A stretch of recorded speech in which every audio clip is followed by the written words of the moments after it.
Bismillahirrahmanirrahim. Assalamualaikum warahmatullahi wabarakatuh.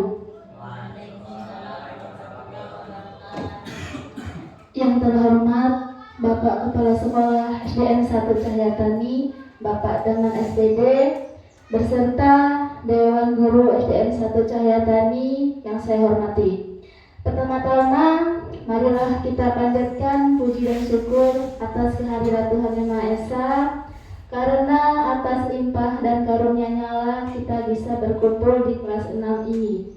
Kedua kalinya, salawat serta salam tak lupa kita tujukan kepada Nabi Agung kita, Nabi Muhammad. Semoga kelak kita akan mendapatkan syafaatnya di yaumul kiamah nanti. Amin. Amin. Di sini saya Ani Merina sebagai moderator untuk acara aksi nyata diseminasi budaya positif. Di sini saya akan membacakan susunan acara. Yang pertama, pembukaan. Acara yang kedua, sambutan Kepala Sekolah SDN 1 Cahyatani. Acara yang ketiga, doa. Acara yang keempat, diseminasi budaya positif. Acara yang kelima, tanya jawab. Dan acara yang keenam, penutup. Baiklah, acara yang pertama, pembukaan. Marilah kita buka acara ini dengan bacaan Bismillah. Acara yang kedua adalah sambutan Kepala Sekolah SDN 1 Cahyatani. Kepada Bapak Daman dipersilakan.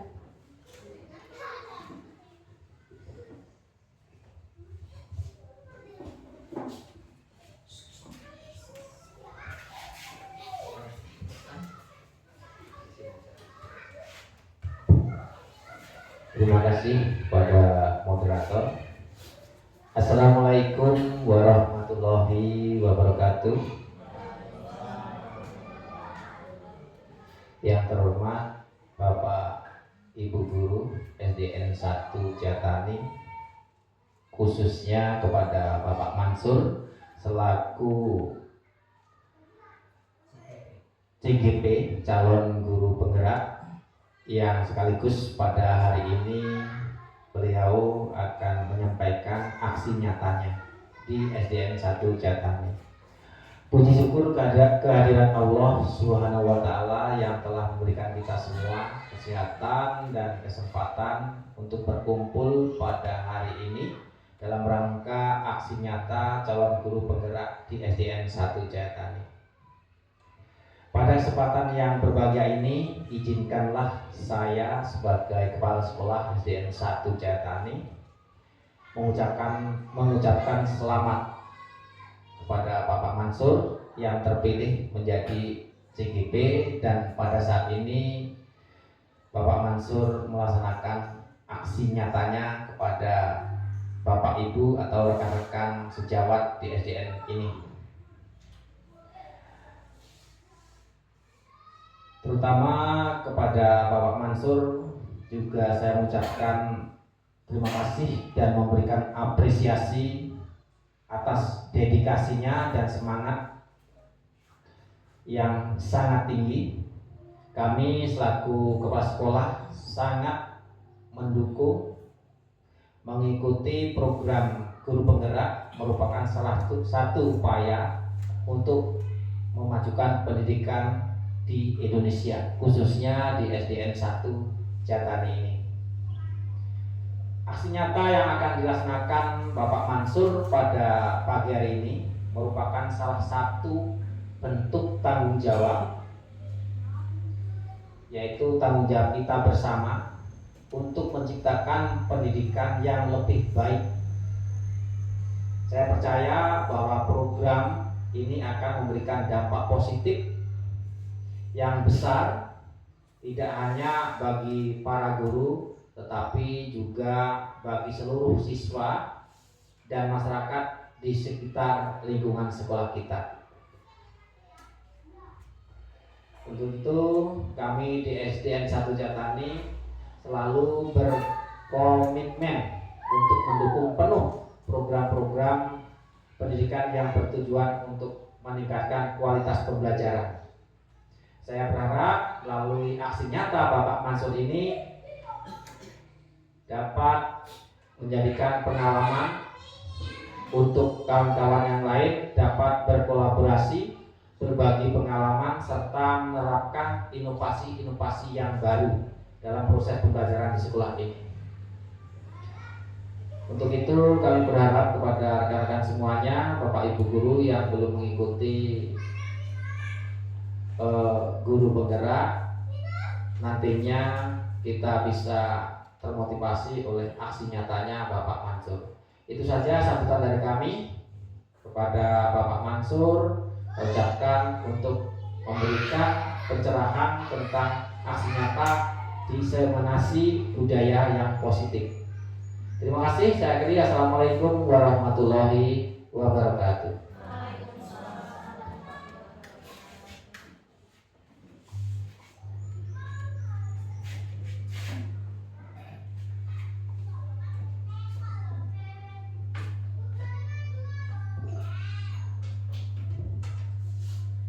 Diucapkan terima kasih kepada Pak Daman telah memberikan sebutannya. Acara yang ketiga adalah doa yang akan disampaikan oleh Bapak Burhanuddin. Kepada Bapak Burhanuddin dipersilakan.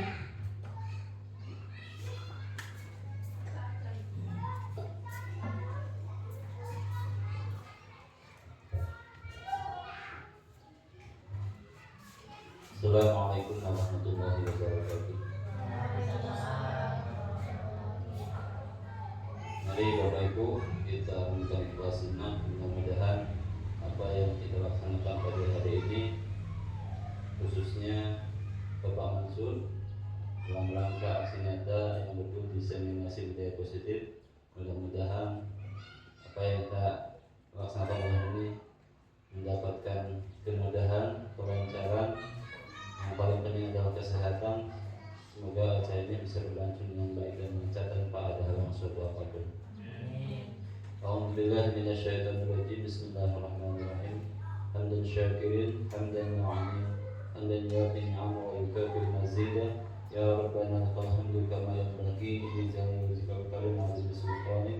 Rabbana la tuzigh qulubana ba'da idh hadaytana wa hab lana min ladunka rahmah innaka antal wahhab. Rabbana zalamna anfusana wa illam taghfir lana wa tarhamna lanakunanna minal khasirin.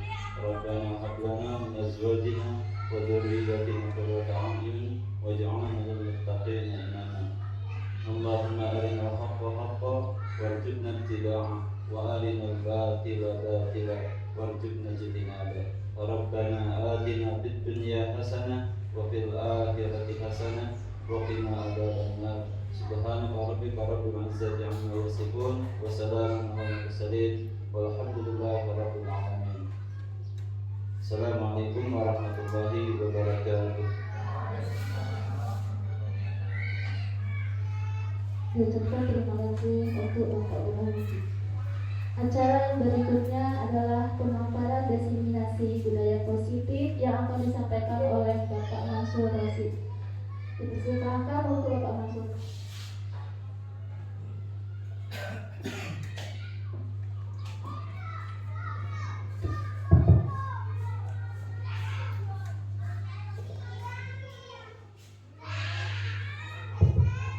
Baik. Assalamualaikum warahmatullahi wabarakatuh.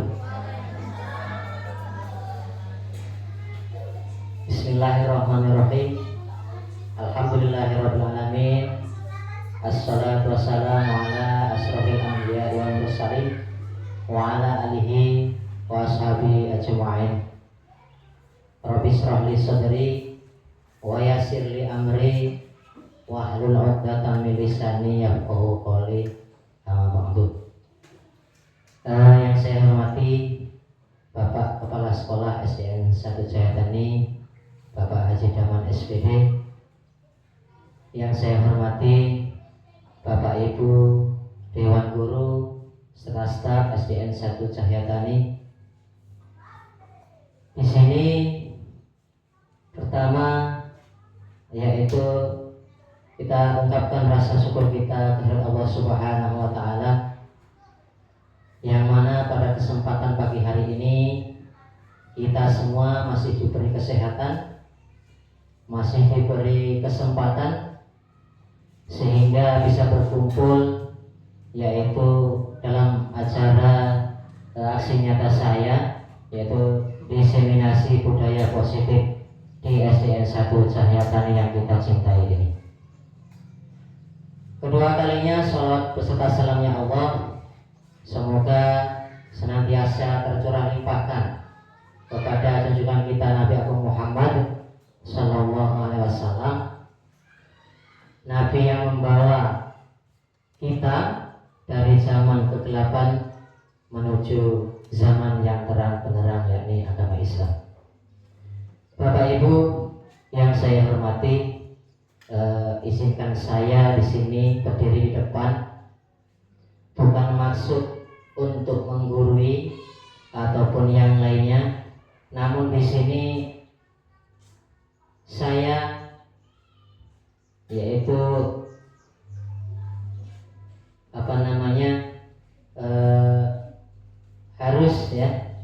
harus menyampaikan apa yang sudah saya dapat daripada pendidikan guru penggerak. Nah, tujuannya apa?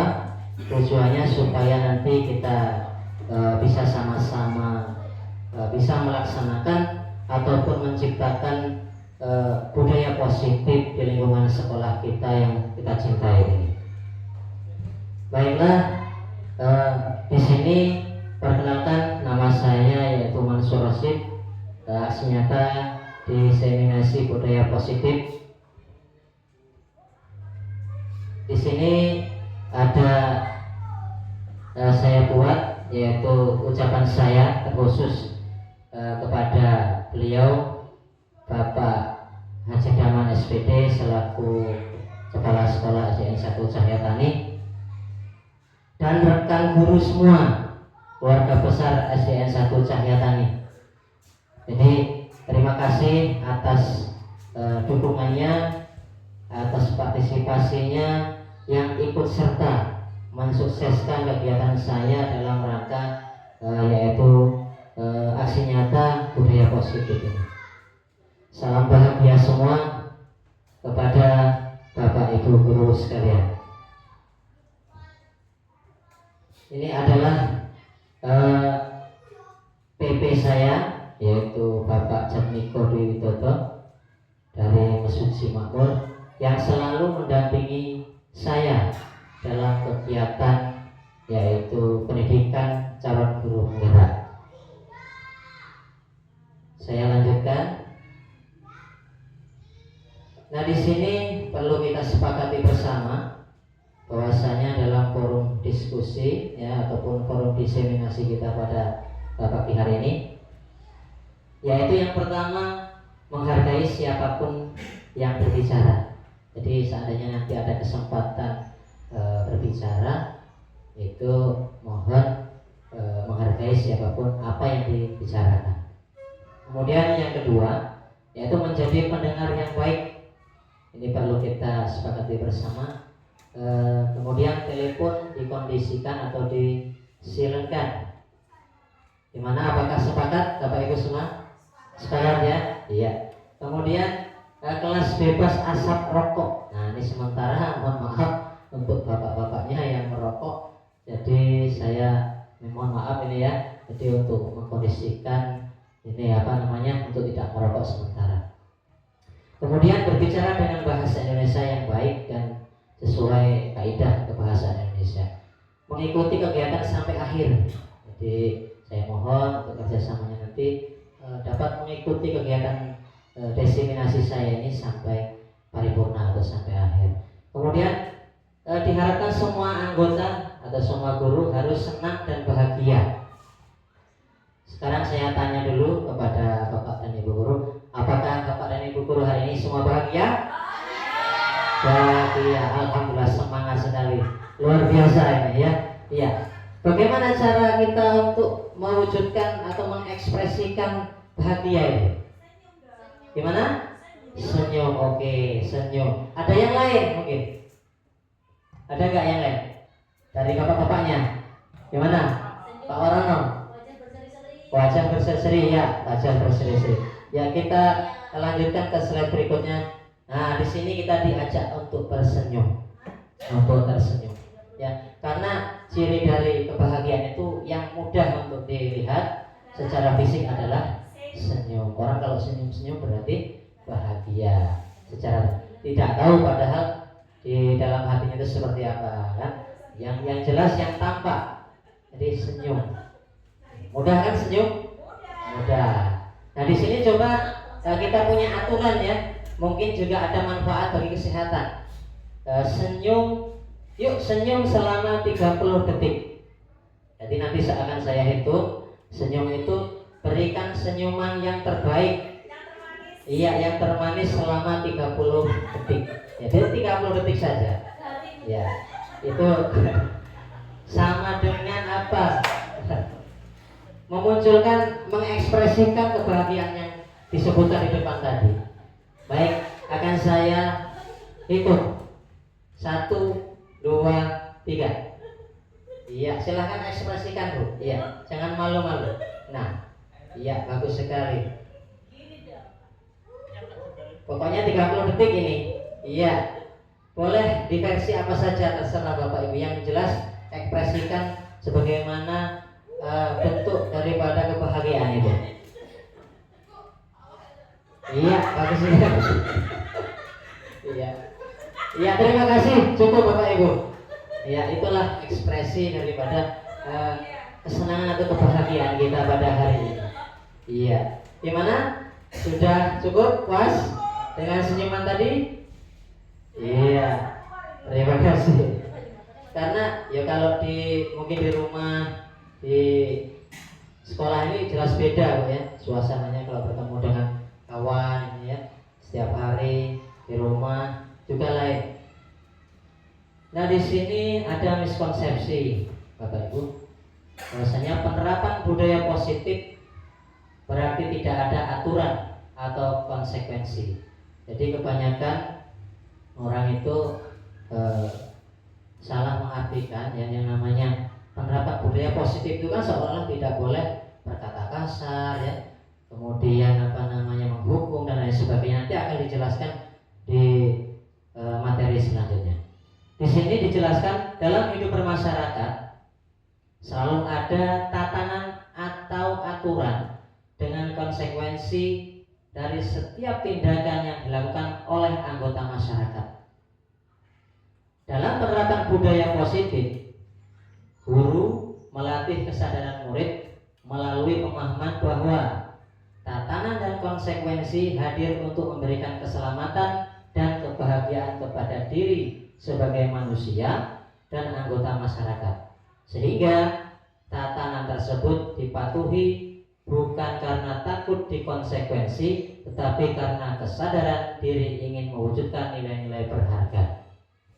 Jadi di sini kita itu disuruh bukan seolah-olah takut dengan menanamkan kepada siswa itu bukan takut karena aturan, jadi lebih kepada kesadaran siswa. Jadi dengan cara yang baik, yang positif, yang halus ya, supaya siswa atau murid itu bisa berkesan dengan apa yang kita sampaikan. Nah ini foto kita bersama di acara-acara kegiatan yang mencerminkan budaya positif ya. Ini adalah yang masih saya abadikan ya, dan ini mungkin beberapa bulan yang lalu ya. Iya.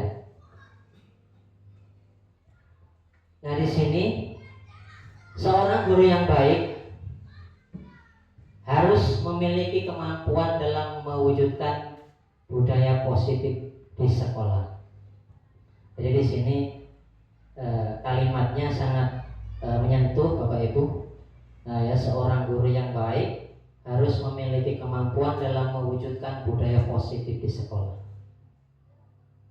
Budaya positif tersebut dapat dijalankan dengan menerapkan konsep konsep-konsep inti seperti yang pertama yaitu disiplin positif motivasi, kemudian perilaku manusia, keyakinan sekolah atau kelas, yang keempat kebutuhan dasar manusia. Jadi manusia itu memiliki kebutuhan dasar. Kalau kebutuhan dasarnya itu nanti terpenuhi, insya Allah manusia itu akan menjadi manusia yang baik. Kemudian yang kelima posisi kontrol restitusi. Nah, di restitusi ini nanti kita akan mengetahui bagaimana cara untuk menyelesaikan masalah-masalah siswa yang sebaiknya dilakukan oleh Bapak dan Ibu guru, oleh kita semua. Nah, dulu saya sebelum masuk di guru penggerak ini sering beranggapan negatif kepada siswa. Kalau siswa itu diomongi ngeyel, kok seperti ini anak ini, kok seperti ini anak ini. Jadi kita jangan menyerah dulu. Kita cari solusi bagaimana supaya anak itu bisa mengetahui apa yang kita inginkan tadi. Kita arahkan, namun tidak dengan suatu perbuatan atau kekerasan di sini maksudnya. Kemudian yang keenam yaitu segitiga restitusi. Nah, di dalam segitiga restitusi nanti itu dia itu berbentuk segitiga ya, ada 3 tahapan dalam segitiga restitusi.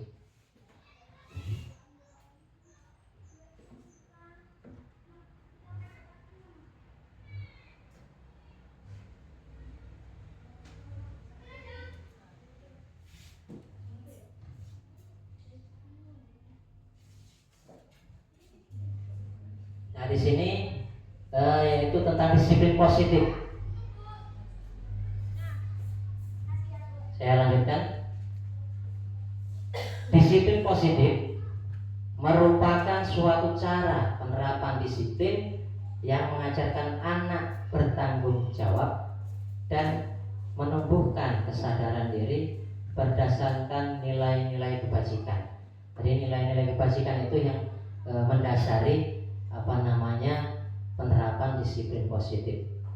Ya, apa saja yang kira-kira bisa untuk penerapan sebagai disiplin positif itu. Kemudian lebih ke arah disiplin diri yang dapat mengontrol diri dalam melakukan segala tindakan. Kemudian dapat membuat murid memahami dan menyadari berdasarkan motivasi internal. Jadi motivasi di dalam diri, kesadaran di dalam diri, bukan karena orang lain, bukan akibat paksaan, pujian ataupun hukuman. Jadi anak akan sadar dengan sendirinya, oh saya itu sebagai seorang siswa seharusnya seperti ini. Jadi akan lebih merasa dengan penerapan disiplin positif ini kita disuruh membangun, memancing ya istilahnya untuk anak-anak itu bisa menerapkan budaya positif dengan nilai kebajikan tadi. Jadi bukan melaksanakan piket, melaksanakan perintah guru itu bukan semata-mata karena takut, ya. Jadi karena panggilan hati.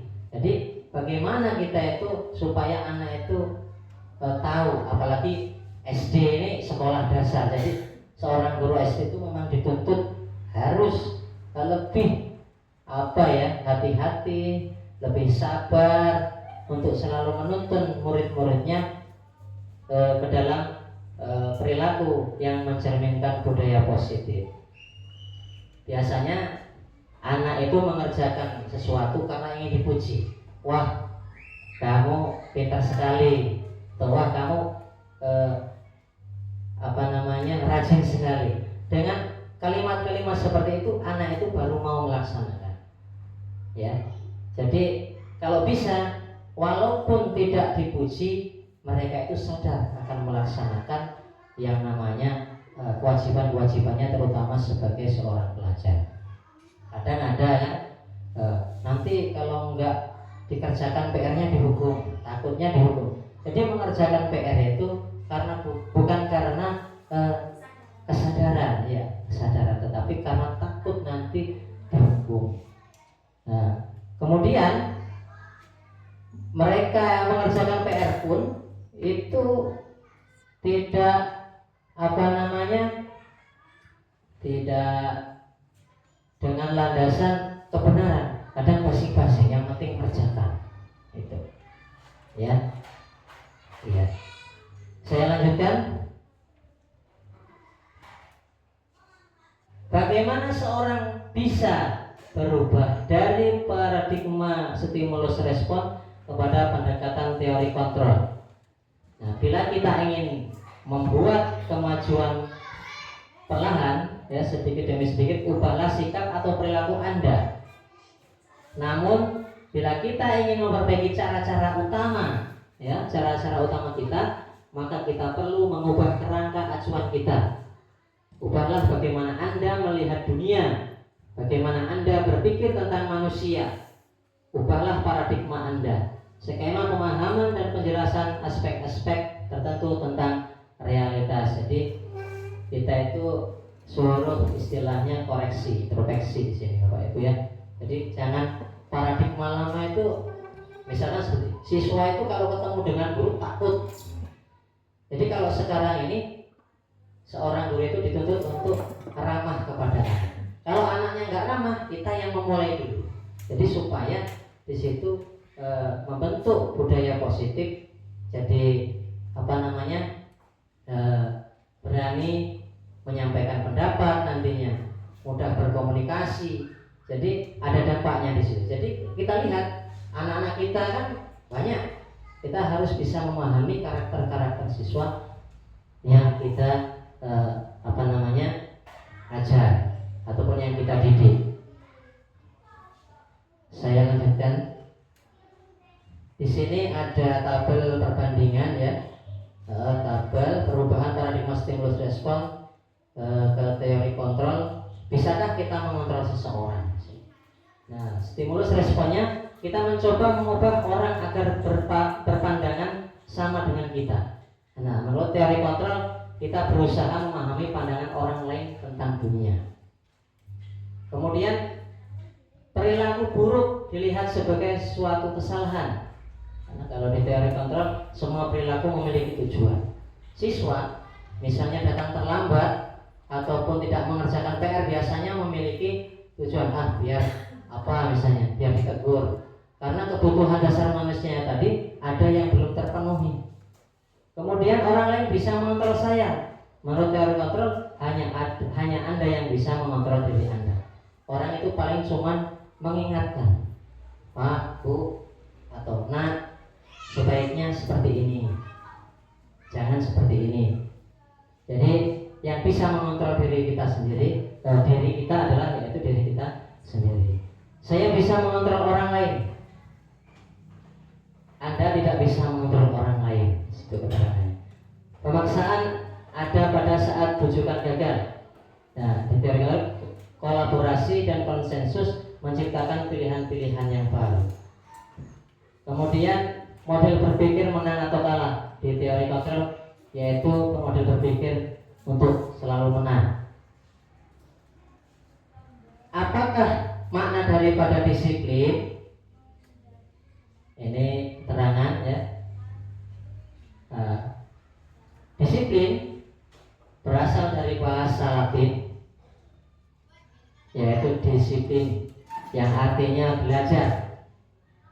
Nah, makna asal dari kata ini yaitu berkonotasi dengan disiplin diri dari murid-murid Socrates dan Plato. Ini merupakan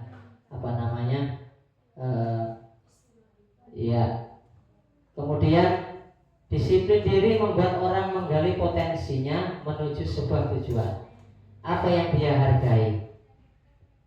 Itu pengertian ataupun makna mengenai disiplin. Namun dalam budaya kita, makna kata disiplin telah berubah menjadi suatu yang dilakukan seseorang pada orang lain untuk mendapatkan kepatuhan. Nah, ini. Jadi disiplin kalau kita maknai memang secara ini, disiplin itu harus patuh, gitu kan? Jadi maknanya seperti itu. Nah, kecenderungan umum adalah menghubungkan kata disiplin dengan ketidaknyamanan, bukan dengan apa yang kita hargai atau pencapaian suatu tujuan mulia. nih, kalau kita buat aturan ya, masuk pukul 7. Nah, diharapkan siswa kita itu berarti untuk tepat waktu, disiplin. Namun apa yang terjadi dalam diri siswa tadi? Siswa tadi merasa tidak nyaman dengan aturan kita. Ternyata seperti itu. Jangankan kok siswa, kita saja kalau terlalu banyak aturan-aturan yang sifatnya berlawanan dengan kita, kadang di dalam hati kayak berlawanan gitu Bu ya. Iya. Jadi yang namanya aturan itu pasti menyebabkan ketidaknyamanan. Namun demi tujuan kebaikan. Saya lanjutkan. Nilai-nilai kebajikan universal. Nilai-nilai kebajikan yang ingin dicapai oleh setiap anak, ya, terutama anak Indonesia, kita kenal dengan profil pelajar Pancasila yang sesuai dengan kurikulum yang sedang kita jalankan pada pembelajaran kita di tahun ini. Jadi ada beriman, bertakwa kepada Tuhan Yang Maha Esa. Ini adalah nilai-nilai kebajikan. Nah, cara mengimplementasiannya ya sesuai yang sudah kita terapkan setiap hari Jumat. Misalnya kalau beriman, percaya kepada Pencipta, pada Allah Subhanahu Wa Taala. Kemudian berakhlak mulia, ya, akhlaknya akhlak yang baik terutama.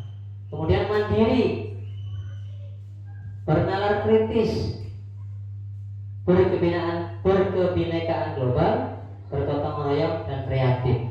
Ini adalah nilai-nilai kebajikan universal yang setiap anak itu harus bisa, seharusnya ya, harus bisa mengimplementasikan nilai-nilai kebijakan universal ini. Nah, untuk memulai kepada anak-anak itu harus gurunya dulu. Jadi gurunya kita itu bagaimana untuk membuat program mewujudkan beriman bertakwa pada Tuhan Yang Maha Esa itu. Maka di sekolah ini sebagai wadah untuk menuntut atau untuk menuntun ya, untuk menuntut supaya anak itu tercetak menjadi generasi yang sesuai dengan harapan bangsa Indonesia, yaitu sesuai dengan profil pelajar Pancasila. Bernalar kritis. Jadi anak itu kritis dengan ide-ide gagasan, tidak mudah puas dengan apa yang sudah disampaikan Bapak Ibu guru, selalu ingin menggali ilmu yang lebih dalam. Kemudian berkebinekaan global, karena kita di Indonesia ini bermacam-macam suku, agama, bahasa, ras dan lain sebagainya, maka perlu ditanamkan nilai-nilai kebajikan yang namanya berkebinekaan global, saling toleransi antar umat beragama, kemudian saling menghargai, menghormati satu sama lain. Nah, nilai kebijakan universal yang selanjutnya yaitu bergotong royong. Gotong royong ini mudah untuk diucapkan, namun berat untuk dilaksanakan. Biasanya ada saja yang memberatkan kita untuk selalu tolong menolong. Jadi yang namanya bergotong royong ini dampaknya sangat bagus, bisa mempererat rasa persatuan dan kesatuan. Dengan gotong royong ini semua pekerjaan yang kita lakukan akan menjadi ringan dan cepat selesai. Kemudian yang selanjutnya yaitu kreatif. Nah, kita sebagai guru ini harus bisa menuntun anak-anak kita yaitu untuk selalu kreatif. Nah, kreatif itu bagaimana?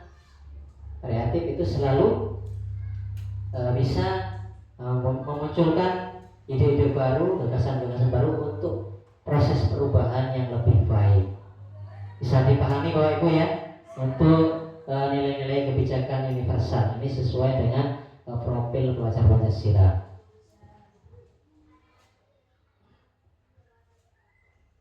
Ini adalah peta konsep daripada profil pelajar Pancasila. Di situ ada 6: beriman bertakwa pada Tuhan yang Maha Esa dan berakhlak mulia, mandiri, gotong royong, kebinekaan global, bernalar kritis dan kreatif. Nah, di situ sudah ada keterangannya masing-masing. Ya. Jadi beriman bertakwa kepada Tuhan yang Maha Esa itu yang pertama yaitu akhlak beragama. Jadi orang kalau beragama akhlaknya sesuai enggak? Sesuai dengan yang dianutnya apa enggak? Jadi di situ perlu kita menerapkan mungkin toleransi antar umat beragama. Kemudian akhlak pribadi. Nah, setelah orang mendalami ilmu akhlak atau beragama tadi, maka akan membentuk pribadi dari seseorang itu. Pasti akan mempengaruhi orangnya. Oh, si A seperti itu, orang itu seperti itu, ya. Iya. Kemudian saya lanjutkan mandiri, yaitu kesadaran akan diri dan situasi. Jadi siswa itu bisa menempatkan, memposisikan dirinya sendiri. Misalnya berbicara dengan guru itu harus seperti apa, ya. Kemudian adabnya bagaimana berbicaranya itu, ataupun regulasi diri. Jadi anak itu tahu posisinya. Oh, saya sebagai anak itu harusnya seperti ini, jangan orang tua seperti ini. Itu kemudian kalau ada tugas-tugas yang sifatnya mandiri, selesai. Jadi tidak memberatkan ataupun mengganggu orang lain, istilahnya itu mandiri, bisa berdiri sendiri. Walaupun pada dasarnya manusia itu adalah makhluk sosial, tetap yang namanya saling membutuhkan. Kemudian bergotong royong. Nah, di sini nilainya yaitu kolaborasi. Kolaborasi itu saling berbagi, tukar pengalaman, ya. Jadi jangan klik-klik istilahnya. Kalau ada sesuatu yang didapat itu bisa untuk dibagikan kepada teman-teman yang lain. Jadi seandainya kita tidak bisa ataupun kita tidak sempat untuk itu, nah kawan kita sudah pernah kita kasih pengetahuan, jadi bisa untuk berbagi kepada yang lain lagi, dan akhirnya semua akan mengetahui. Nah, di sini saya sebagai calon guru penggerak ini juga ingin, maksud saya itu berbagi pengalaman supaya nanti kita bisa sama-sama masuk dalam wadah yaitu guru penggerak, supaya kita untuk mudah lagi untuk berkolaborasi untuk memajukan terutama sekolah kita dan umumnya pada pendidikan Indonesia ini. Kemudian kepedulian. Jadi peduli, Bapak Ibu. Peduli itu kalau bisa dikatakan bermakna apa ya? Siapa yang bisa menyampaikan peduli ini? Ada. Jadi mempunyai rasa, ya. Seandainya teman kita ada yang sakit, seolah-olah kita ikut merasakan sakit. Nah, bentuk kepedulian kita yaitu misalkan menjenguk, mendoakan, nah itu bisa dikatakan peduli, Bapak Ibu, ataupun memberi sumbangan. Kemudian berbagi, ya. Berbagi sudah saya sampaikan tadi, berbagi. Pokoknya jangan henti-hentinya kita untuk selalu berkolaborasi dan berbagi, terutama untuk berbagi ilmu, karena ilmu itu jika dibagikan kepada yang lain tidak akan hilang, tidak akan habis, malah akan bertambah, ilmu itu akan berkembang. Kemudian berkebinekaan global, mengenal, menghargai budaya kearifan lokal kita, ya. Kalau misalnya bapak-bapak ini malam Jumat ada kegiatan yasinan, itu merupakan budaya kearifan lokal. Ibu-ibunya ada muslimatan, itu juga merupakan budaya kearifan lokal. Ataupun pentas seni yang diadakan di desa misalnya, itu juga kearifan lokal. Jadi di sini menghargai budaya. Jangan kalau ada orang berbudaya itu misalkan tidak senang langsung ditampakkan di situ. Jadi jangan. Jadi kita patut untuk menghargai budaya-budaya yang ada di Indonesia ini. Komunikasi komunikasi dan interaksi antar budaya dikomunikasikan supaya tambah berkembang, tambah bagus itu bagaimana. Jadi jangan saling malah bertolakan, jadi harus malah saling berkolaborasi. Refleksi dan tanggung jawab. Nah, di sini terbentuk yaitu yang namanya tanggung jawab dan berkeadilan sosial. Jadi kalau orang sudah mempunyai profil yang sesuai dengan berkebinekaan global ini, itu akan memiliki perilaku yang berkeadilan sosial. Jadi tidak memilah-memilih nantinya. Kemudian bernalar kritis, memperoleh dan proses informasi, analisis dan evaluasi, penalaran, refleksi dan evaluasi. Nah ini, jadi anak itu dalam menganalisis informasi itu pandai. Jadi tidak asal-asalan pesan itu disampaikan A kemudian berubah menjadi C ataupun berubah menjadi B. Jadi bernalar kritis. Kemudian bisa juga kita terapkan di sini kalau kita di sini tentang informasi itu terutama bijak menggunakan media sosial misalnya ya. Jadi anak-anak itu disampaikan untuk bijak dalam menggunakan media sosial. Jadi jangan semuanya yang hal-hal kira-kira tidak pantas di share bisa. Jadi yang mencontohkan yaitu kita semua sebagai seorang guru. Jadi perlu di situ kita untuk membimbing. Kemudian kreatif yaitu gagasan orisinal, karya orisinal, keluasan berpikir. Jadi gagasan yang muncul itu memang benar-benar dari dalam dirinya seorang siswa itu yang harus kemudian nanti bisa untuk diimplementasikan. Itulah nilai-nilai ataupun yang terkandung dalam profil pelajar Pancasila tadi. Saya lanjutkan. Kemudian kita dimotivasi perilaku manusia. Jadi manusia ini memiliki perilaku, Bapak Ibu ya.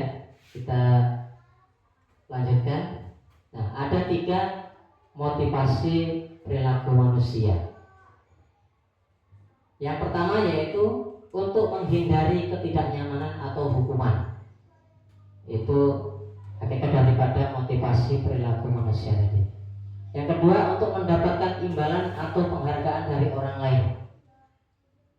Dan yang ketiga untuk menjadi orang yang mereka inginkan, akan menghargai diri sendiri dengan nilai-nilai yang mereka percaya.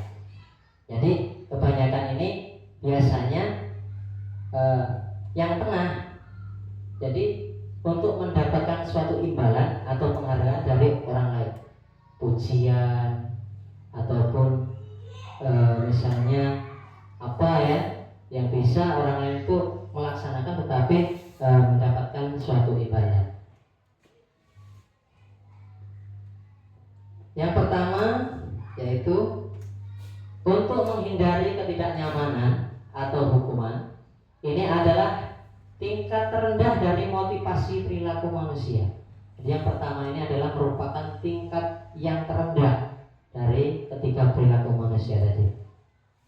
Biasanya orang yang motivasi perilakunya untuk menghindari hukuman atau ketidaknyamanan akan bertanya, apa yang akan terjadi apabila saya tidak melakukannya?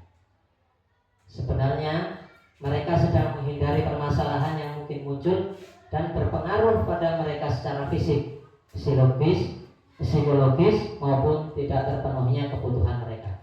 Bila mereka tidak melakukan tindakan tersebut, nah motivasi ini bersifat eksternal, jadi bersifat dari luar daripada diri manusia itu.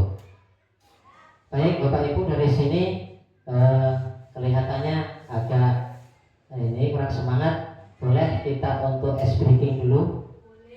Boleh ya? Iya, untuk ice breakingnya tepuk semangat ya. Bisa Bapak Ibu semua tepuk semangat? Tepuk semangat. Semangat. Kurang ini apa? Kurang energik ya. Tepuk semangat. Semangat.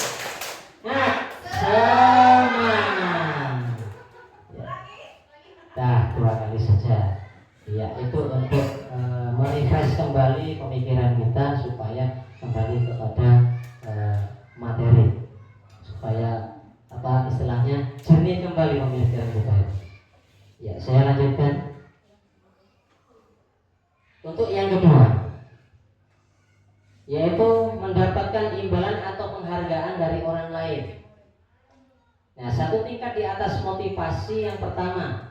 Di sini orang berperilaku untuk mendapatkan imbalan. Jadi orang itu melakukan sesuatu dengan tujuan mendapatkan imbalan atau penghargaan dari orang lain.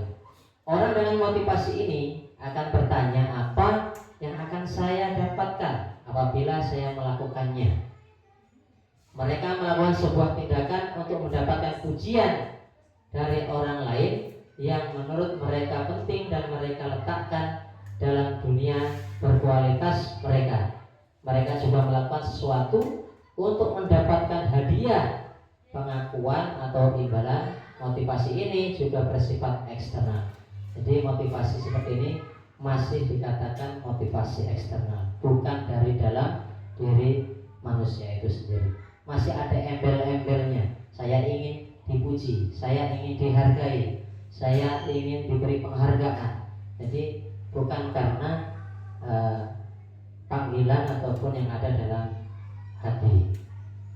Jadi biasanya memang sering kita jumpai anak-anak itu ya, kalau berperilaku di kelas itu ada yang tingkahnya itu kayak seolah-olah ingin minta perhatian. Kadang yaitu jahil dengan temannya supaya diperhatikan. Memang seperti itu. Kemudian pengen melakukan hal-hal yang lain karena ingin mendapatkan sebuah penghargaan. Kalau tidak ada penghargaan itu, dia tidak mau melakukan. Biasanya seperti itu. Kemudian saya lanjutkan yang ketiga.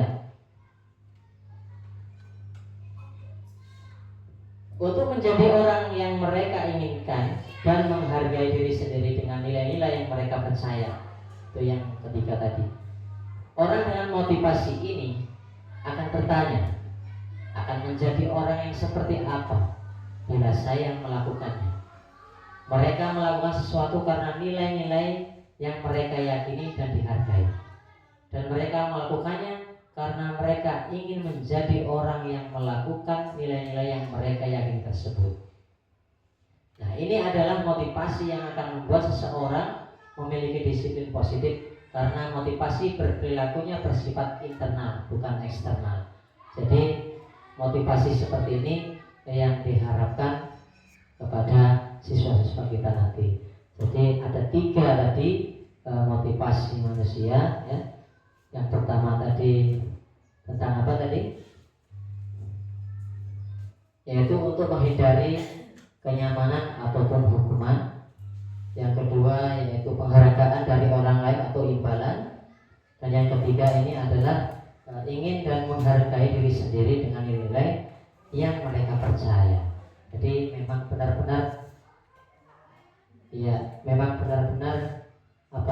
hadir dari diri siswa itu sendiri, diri manusia itu sendiri. Saya lanjutkan, setuju atau tidak setuju di sini. Ya. 1, hukuman di sekolah dapat mendisiplinkan anak. Itu menurut Bapak Ibu bagaimana? Kalau dihukum? Setuju? Ya. Kalau saya setuju, yang penting hukuman yang diberikan kepada anak itu sifatnya mendidik. Sudah. Mungkin yang lain bisa menambahkan. Ya, baik, terima kasih kepada Bu Neng Hayati. Bu Neng Hayati setuju di sini hukuman di sekolah dapat mendisiplinkan anak. Tetapi dengan catatan tadi, yaitu hukuman yang bersifat mendidik.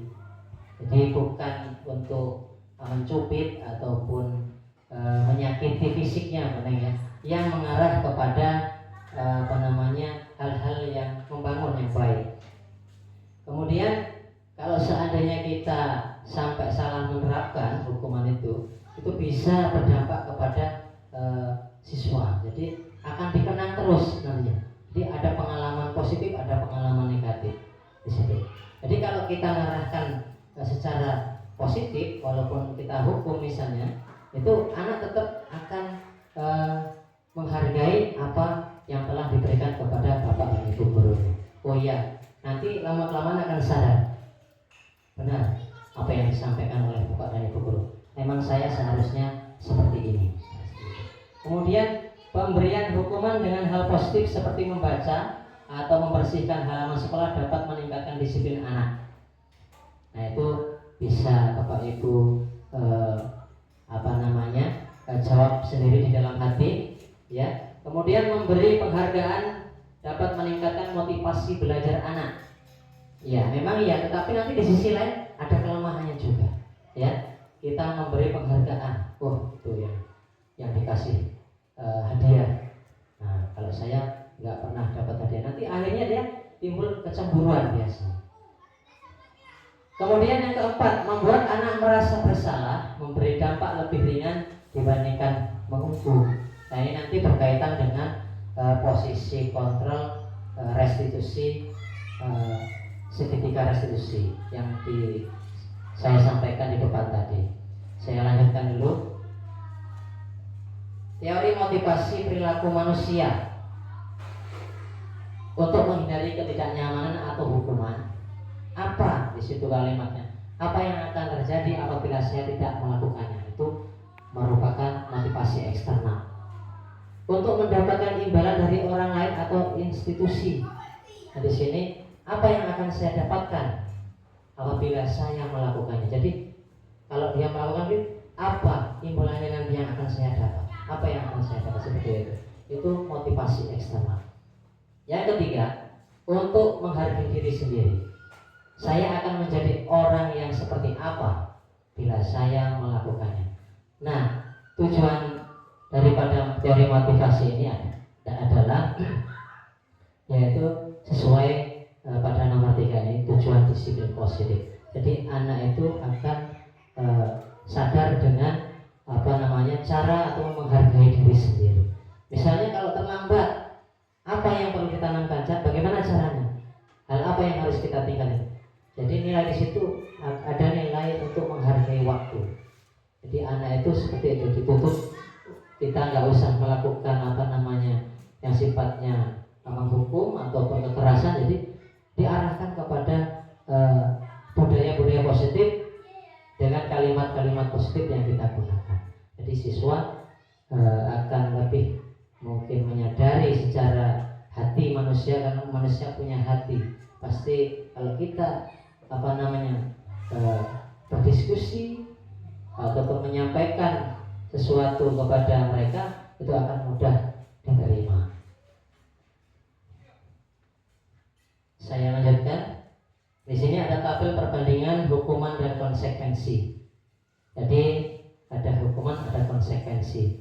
Sifat tidak terencana. Jadi hukuman itu sifatnya tidak terencana. Kalau konsekuensi terencana. Konsekuensi itu bagaimana? Misalnya anak itu menumpahkan air minum. Apa konsekuensinya yang harus diberikan? Yaitu misalnya membersihkan tumpahan air tadi, itu merupakan konsekuensi. Tapi kalau hukuman mungkin tidak seperti itu, atau yang lain membentak ataupun menghukum yang lainnya. Kemudian satu arah dari pihak guru. Konsekuensi umumnya dibuat guru, murid mengetahuinya. Kalau konsekuensi itu murid mengetahui, istilahnya ada kesepakatannya. Kemudian bentuk fisik, kalau hukuman itu fisik, psikis, anak disakiti. Nah kalau konsekuensi sesuai kesepakatan, maka perlu kita di dalam kelas itu membuat yang namanya kesepakatan kelas atau keyakinan kelas.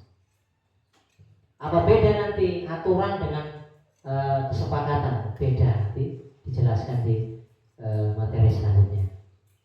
Kemudian kenyamanan. Kalau hukuman murid tidak nyaman, kalau konsekuensi tidak nyaman hanya dalam waktu dekat atau waktu pendek.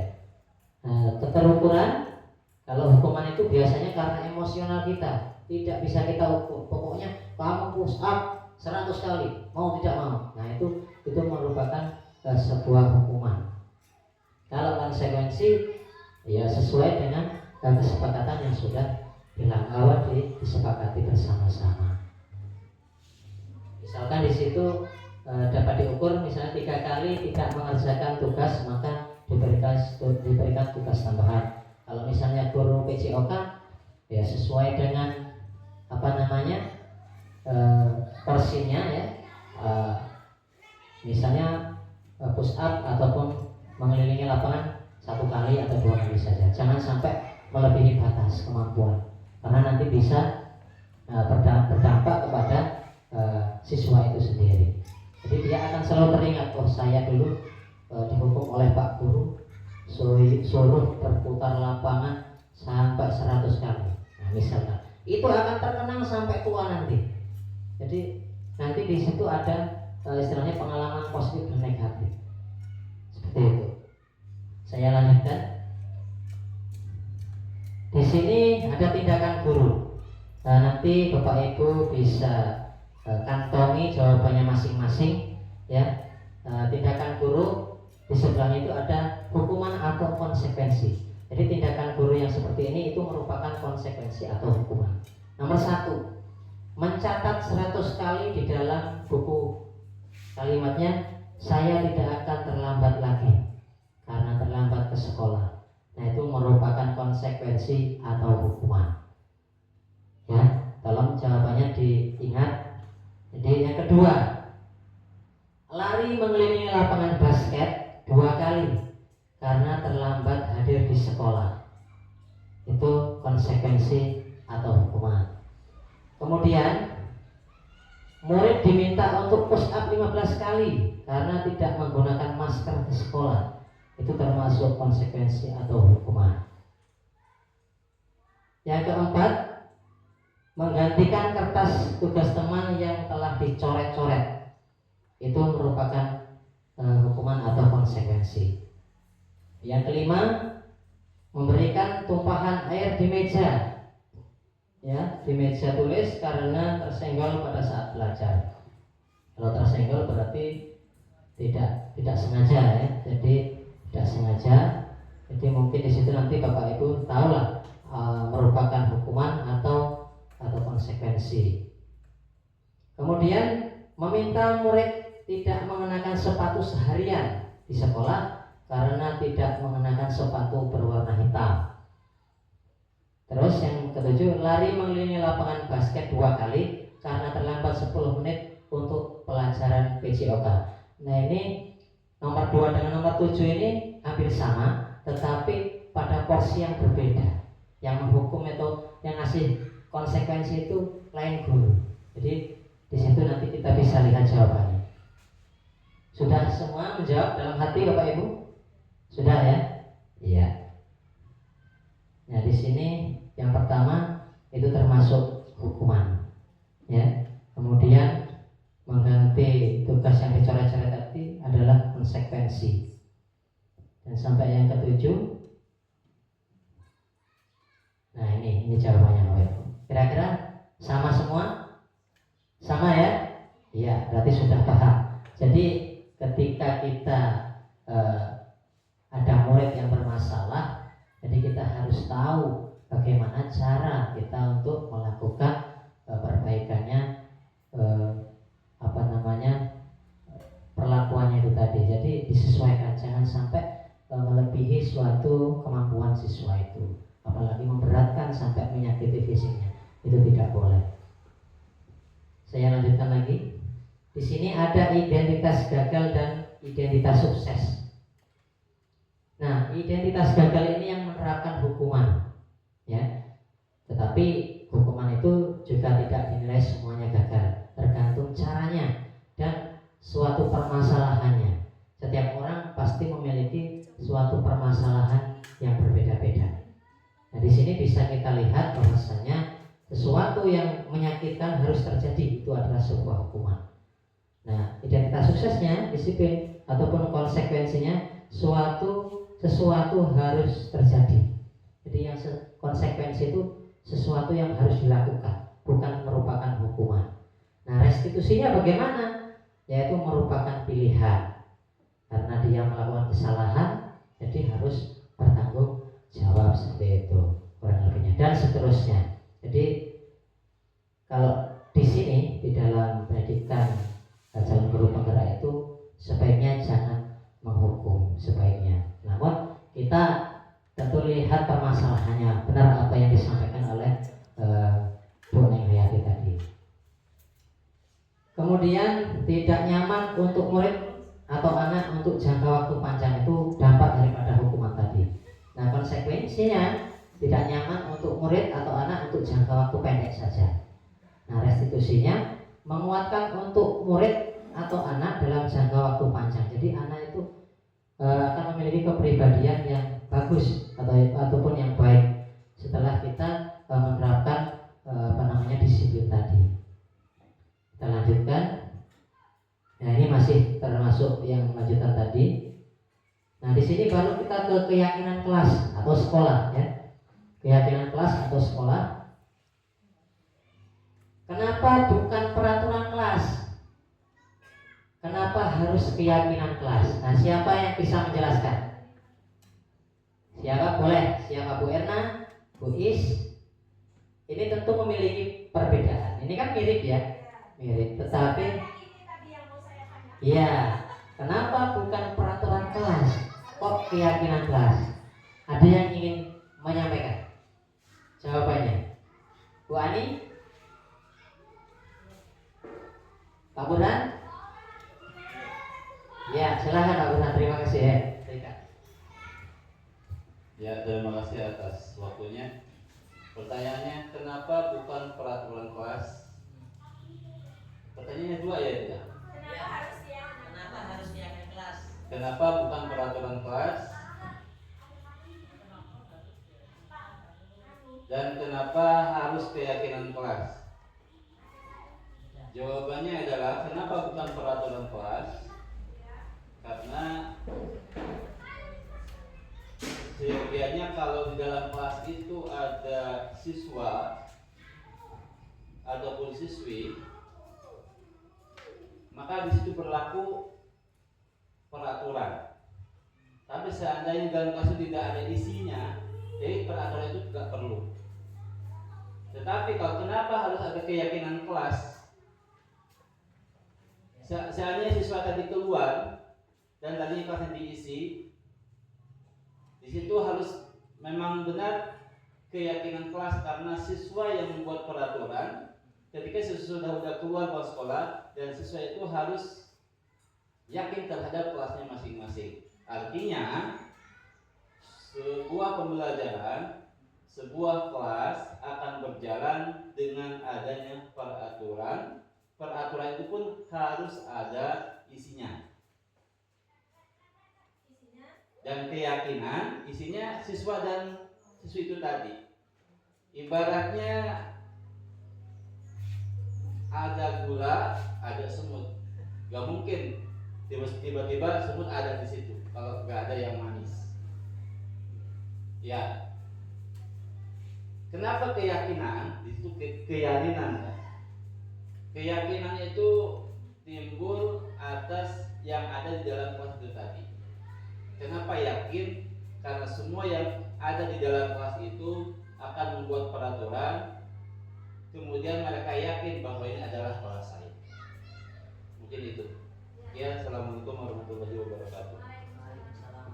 Ya, tepuk tangan untuk Pak Burhanuddin. Ya, terima kasih atas jawabannya, sangat bagus sekali. Jadi benar apa yang disampaikan oleh Pak Burhan tadi. Yang namanya peraturan kelas itu biasanya itu yang buat itu gurunya, ya, bukan kesepakatan dengan anak-anak di kelasnya.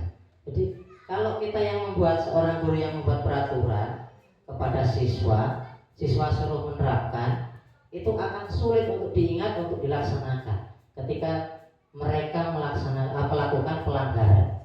Tetapi ketika keyakinan kelas itu berdasarkan kesepakatan bersama guru dan siswa di dalam kelas itu. Misalkan dia melanggar, masa seperti itu, apa itu tidak melanggar keyakinan kelas kita? Pasti dia akan terasa lebih oh iya, kita nggak boleh seperti ini. Jadi akan lebih sadar. Jadi akan lebih mudah diingat oleh seorang siswa itu ketika mereka sendiri yang membuat kesepakatan ataupun keyakinan kelas itu tadi. Jadi dia akan mudah akan melaksanakan misalnya tidak tepat waktu. Itu melanggar keyakinan kelas kita enggak? Melanggar, Pak. Jadi kita mudah untuk menyelesaikan permasalahan-permasalahan yang ada. Tidak piket kelas karena sudah dibuat keyakinan kelasnya tadi harus piket misalnya tepat waktu, maka harus mereka sadar dengan apa yang mereka lakukan. Jadi oh iya, saya sudah melanggar keyakinan kelas. Jadi untuk mudah menangani masalah-masalah yang ada pada diri siswa itu. Masih ada lagi mungkin yang berpendapat? Bu Opi? Ya. Saya lanjutkan. Ya, Pak Daman silakan.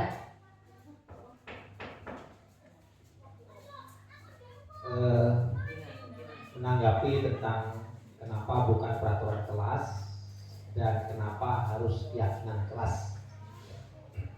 Ini saya berpendapat bahwasanya keyakinan kelas dan peraturan kelas itu mempunyai sifat, jadi mudah kita untuk membedakannya itu mana keyakinan kelas dan mana itu peraturan kelas. Sifat daripada keyakinan kelas biasanya tidak tertulis. Ya, kalau sifat daripada keyakinan kelas itu intinya tidak tertulis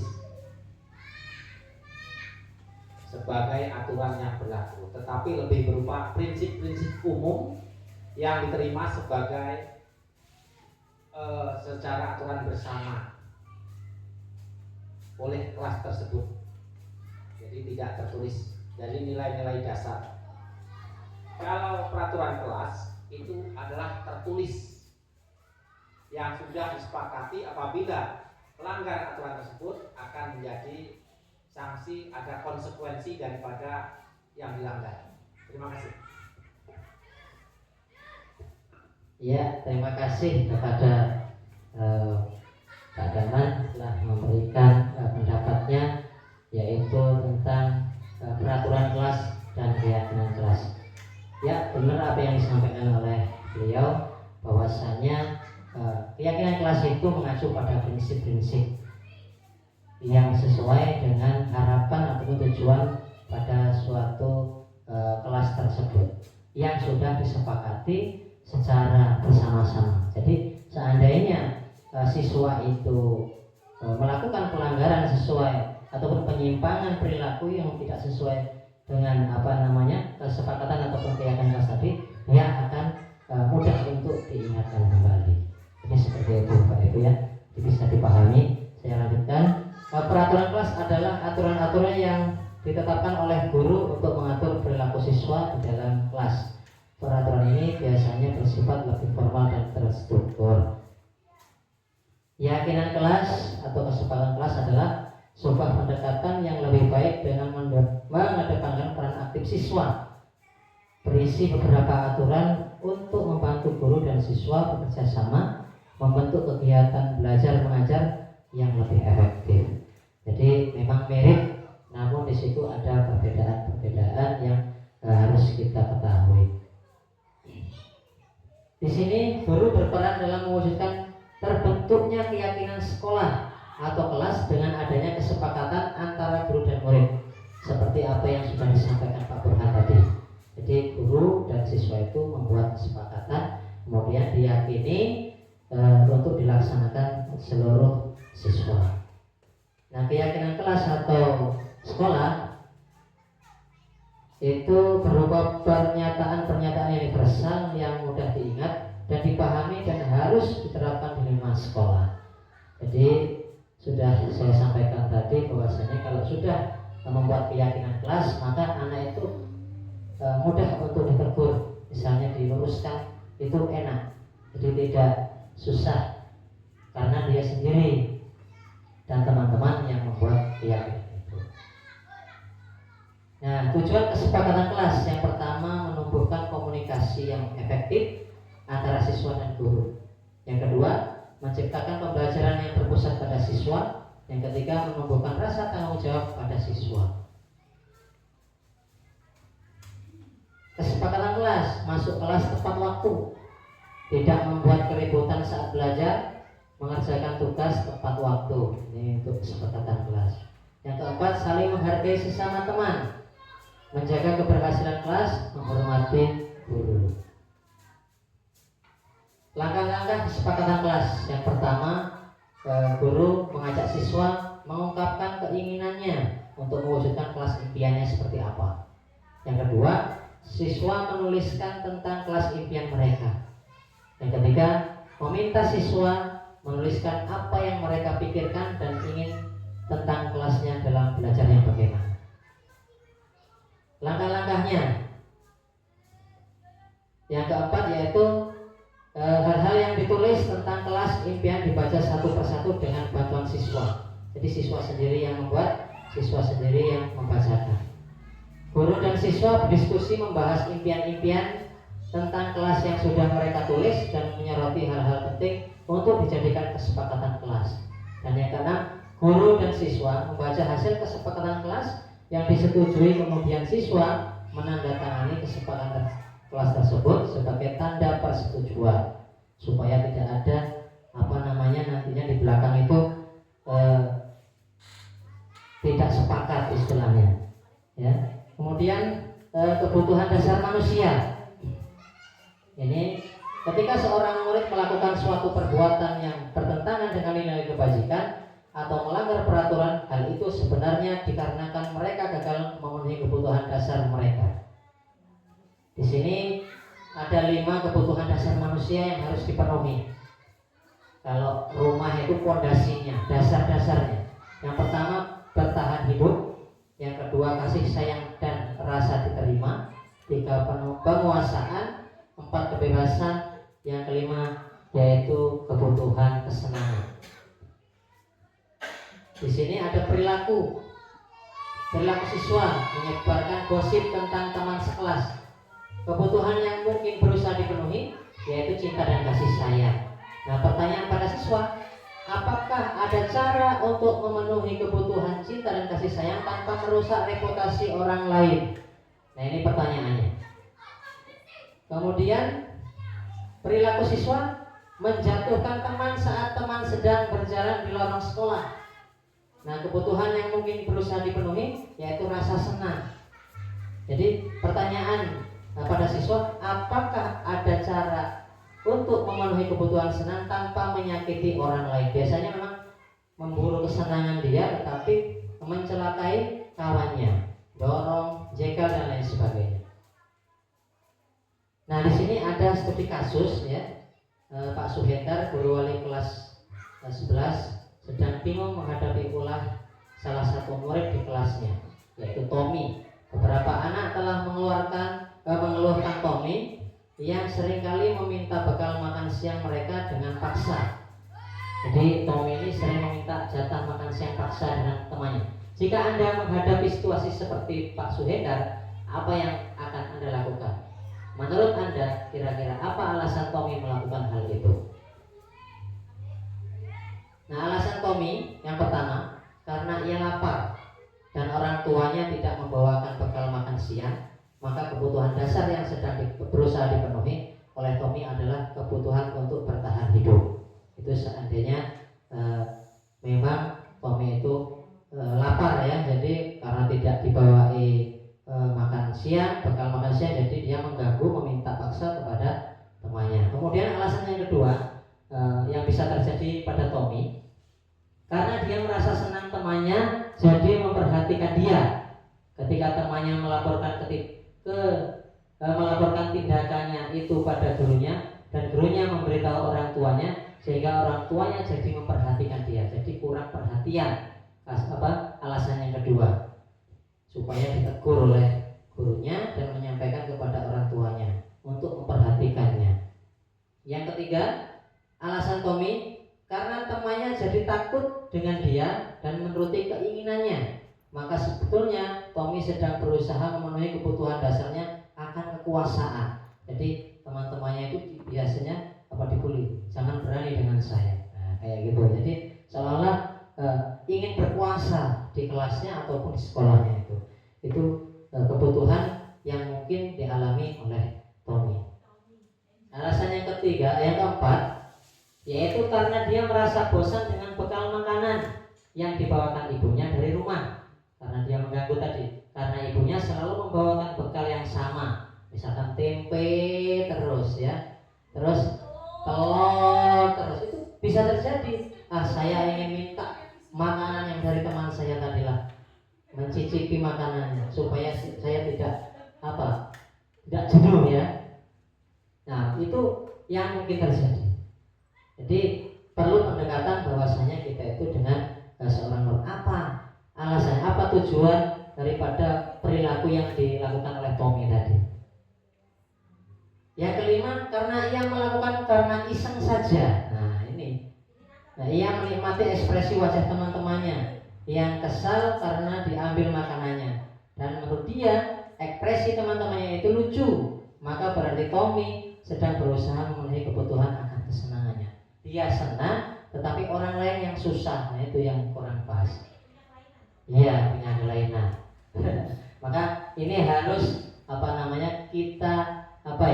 kita luruskan anak-anak yang seperti ini, kita tuntun, kita arahkan kepada arah-arah yang lebih baik. Nah, di sini ada 5 posisi kontrol ya. Yang pertama penghukum, sebagai teman, pembuat merasa bersalah, sebagai pemantau, sebagai manajer. Nah, di sini mohon kita saksikan bersama-sama ya. Mohon kita saksikan bersama-sama. Ada untuk memahami kelima posisi tersebut, mari kita saksikan kasus Nauren yang terlambat hadir di 20 menit sekolah. Nah, kita akan putar di sini videonya. Ini posisi guru sebagai penghukum.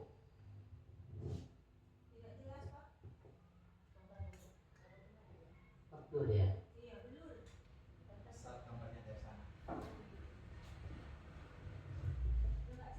Nggak bisa diputar ya. Iya. Kok nggak bisa diputar ya? Ini adalah contoh-contoh kasus sebenarnya, Bapak Ibu ya. Nah, sayangnya kasus Nauren. Nah, ini sebagai pemantau. Nggak bisa diputar ya. Iya. Nah, dari 5 posisi kontrol itu yang seharusnya kita terapkan sebagai seorang guru, yaitu sebagai manajer, Bapak Ibu. Karena di situ tidak membentak ya, tetapi menyelesaikan masalah itu dengan siswa itu sendiri. Jadi digali pertanyaan-pertanyaan dengan menggunakan yaitu restitusi. Nah, di sini ada segitiga restitusi. Apa itu restitusi? Yaitu bisa kita artikan kalau di sini ganti kerugian, pembayaran kembali, penyerahan bagian pembayaran yang masih bersisa, atau dot penyesuaian spontan kepala bayi dengan badannya sesudah kepala keluar.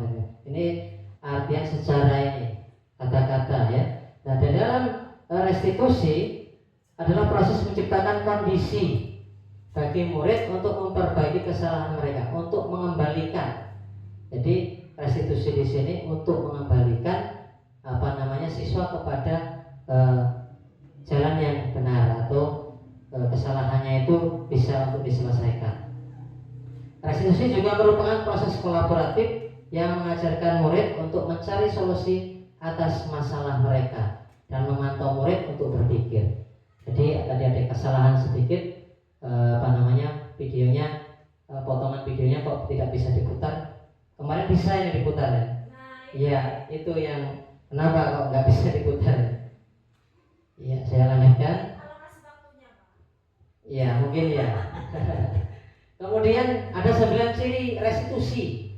Nah, ini bisa Bapak Ibu baca, belajar dari kesalahan, kemudian memperbaiki hubungan, menawarkan bukan memaksa, restitusi diri adalah cara terbaik, sampai mengembalikan murid yang berbuat salah pada kelompoknya. Saya lanjutkan. Tahapan dalam segitiga restitusi itu ada 3: menstabilkan identitas, yang kedua validasi tindakan yang salah, dan yang ketiga menanyakan keyakinan. Kemudian yang kedua menstabilkan identitas. Menstabilkan identitas dilakukan berdasarkan prinsip bahwa membuat kesalahan adalah bagian dari proses pembelajaran yang nantinya akan menggeser identitas gagal ke arah identitas yang sukses. Nah, ini menstabilkan, yaitu berbuat salah itu hal yang manusiawi. Tidak ada manusia yang sempurna, kita pasti bisa menyelesaikan permasalahan ini. Ya, kita lanjutkan. Nah, validasi tindakan yang salah itu dilakukan berdasarkan prinsip bahwa setiap perilaku berupaya memenuhi suatu kebutuhan tertentu. Jadi siswa itu melakukan tindakan-tindakan seperti yang dicontohkan di awal tadi pasti mempunyai tujuan. Seperti itu Bapak Ibu ya. Saya lanjutkan. Nah, ini menanyakan keyakinan kelas. Nah, di akhir pembelajaran apa yang Bapak Ibu guru dapatkan dalam pertemuan pada kali ini? Silakan, saya minta untuk satu atau dua pendapat setelah untuk refleksi sebagai saya ya, menyampaikan dari awal tadi. Nah, jadi apa yang Bapak Ibu dapatkan dari paparan saya tadi, pembelajaran yang bagaimana yang sudah Bapak Ibu dapatkan? Silakan. Mungkin tentang apa hukuman atau tentang keyakinan kelas tadi atau bagaimana bisa disampaikan. Jadi ada pertanyaan, pembelajaran apa yang Bapak Ibu guru dapatkan dalam pertemuan pada kali ini? Satu saja kalau misalnya ya silakan. Kembalikan ke judulnya. Judul awal. Saya tidak bertanya ataupun yang lain, tapi hanya memberikan tanggapan saja. Mungkin kalau ada yang tertinggal, ini untuk sebagai penambahnya. Tadi saya melihat di situ ada disiplin internal dan eksternal kan. Artinya di situ disiplin eksternal itu disiplin yang diterapkan karena ada iming-iming imbalan dan sebagainya. Seperti itu Pak ya. Ya. Itu yang kami soroti bukan masalah itunya, tapi kami memberikan tanggapan untuk mengkampanyekan disiplin positif itu di sekolah kita. Ya, karena di sini saya baca aksi nyata adalah konkret, benar-benar ada aksi kerja, bukan teoritis, tapi dia itu bekerja. Namanya nyata itu bisa dilihat, yang namanya konkret juga bisa dilihat, itu aksi nyata. Dalam kampanye di sini yang perlu saya soroti, yang perlu saya sampaikan yaitu kampanye internal. Tadi yang disampaikan aksi nyatanya, aksi eksternal internalnya itu berupa tugas atau perintah ya. Tapi kalau kampanye internal itu bisa dilakukan dengan media sosial atau media gambar atau poster dan sebagainya. Contoh, di pintu keluar masuk sekolah kita bisa dituliskan hati-hati. Ini bukan lagi jalan desa tapi jalan provinsi. Keluar dari sekolah hati-hati.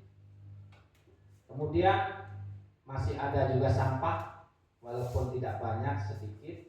Tempatkanlah poster di situ, buanglah sampah di kotak sampah.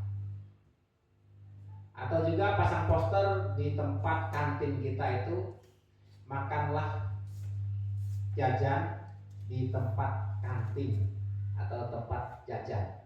Jadi tidak dibawa ke halaman. Nah, itu bentuk-bentuk poster. Jadi kalau poster itu sudah berhasil, nanti bisa diganti dengan poster yang lain. Misalnya di depan kelas anak itu selalu terlambat, tadi di situ ditulis datanglah tepat waktu. Ya, ini namanya kampanye melalui poster. Ada yang melalui video. Ya, Kita kan ada kerjasama, yang namanya mau aksi nyata itu tidak bisa berhasil oleh guru sendiri, tapi berhasil dengan lingkungan dan masyarakat serta orang tua. Kita bisa libatkan parenting kita di sekolah kita buat video. Contoh videonya seperti apa yang bisa menyadarkan siswa. Misal anak dibuatkan video, anak sendiri membuat video, ada sampah plastik di tempat halaman upacara. Nah, anak itu divideokan, anak mengambil sampah itu terus dimasukkan kotak sampah. Bagus, kita kasih apresiasi, bagus dan sebagainya. Itu dikirim ke grup parenting sekolah. Artinya anak melihat video tersebut, oh ini kegiatan aksi nyata, bagus, menanamkan disiplin, tidak harus jangan buang sampah di situ. Ya, kita bersikeras seperti itu tidak bagus juga. Itu aksi nyata melalui video dan sebagainya. Marilah kita kampanyekan masalah disiplin positif ini di sekolah kita, baik itu secara eksternal maupun internal. Terima kasih.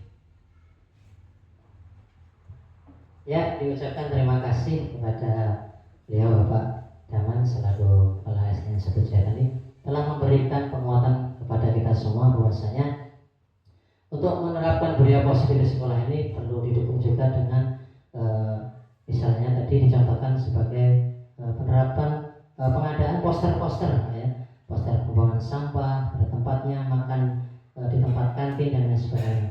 Yang tujuannya semuanya untuk membangun yaitu budaya positif di sekolah kita. Dan mungkin itu saya ucapkan terima kasih kepada beliau Bapak Daman dan seluruh Dewan Guru SDN 1 Jayatani telah mengikuti acara saya sampai selesai. Jadi mohon maaf atas segala kekurangan. Terima kasih atas segala perhatian. Saya akhiri. Wabillahi taufiq wal hidayah. Wassalamualaikum warahmatullahi wabarakatuh. Untuk selanjutnya saya kembalikan ke MC.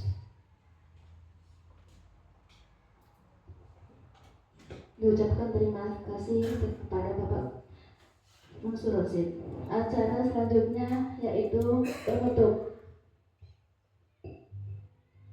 Sebelum saya tutup acara ini, saya ucapkan minta maaf jika ada kesalahan atau keliruan dalam pembacaan susunan acara. Saya ucapkan wassalamualaikum warahmatullahi wabarakatuh.